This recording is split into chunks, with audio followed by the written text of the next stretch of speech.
Tim tuan rumah Kabupaten Pidi memimpin klasemen sementara pada Pekan Olahraga Aceh ke-14 pada 2022. Pundi-pundi medali emas terus bertambah yang disumbang dari berbagai cabang olahraga. Berdasarkan data di situs resmi PORA 14 hingga Senin 12 Desember 2022, kontingen tuan rumah telah meraih 40 medali dengan rincian 20 medali emas, 8 medali perak, dan 12 medali perunggu. Sementara di posisi kedua disusul Kota Banda Aceh dengan perolehan sebanyak 32 medali dengan rincian 14 medali emas, 11 medali perak, dan 7 medali perunggu.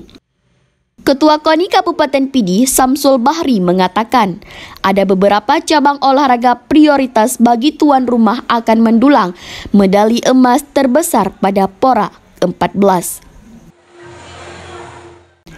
Samsul menyebutkan selain cabur taekwondo yang sudah sukses meraih juara umum dan menyumbang 7 medali emas, juga ada cabur lain yang berpotensi menyumbang medali emas seperti cabang olahraga panahan.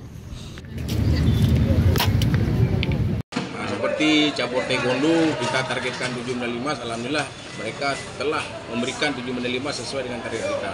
Itu nanti kita ada beberapa cabur prioritas untuk pendulang medali emas terbesar seperti panahan, sepatu roda, renang, kempu, dan yang lain-lain. Tim tuan rumah Kabupaten Pidi optimis bisa meraih juara umum pada Pekan Olahraga Aceh ke-14.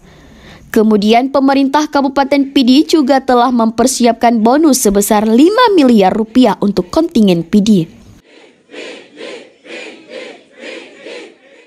Bonus tersebut nantinya akan dibagi untuk para atlet peraih medali emas masing-masing 25 juta.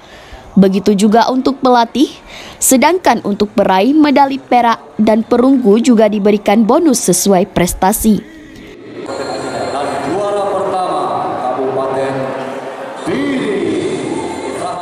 Dari Kabupaten Pidi, Rudi Loka melaporkan.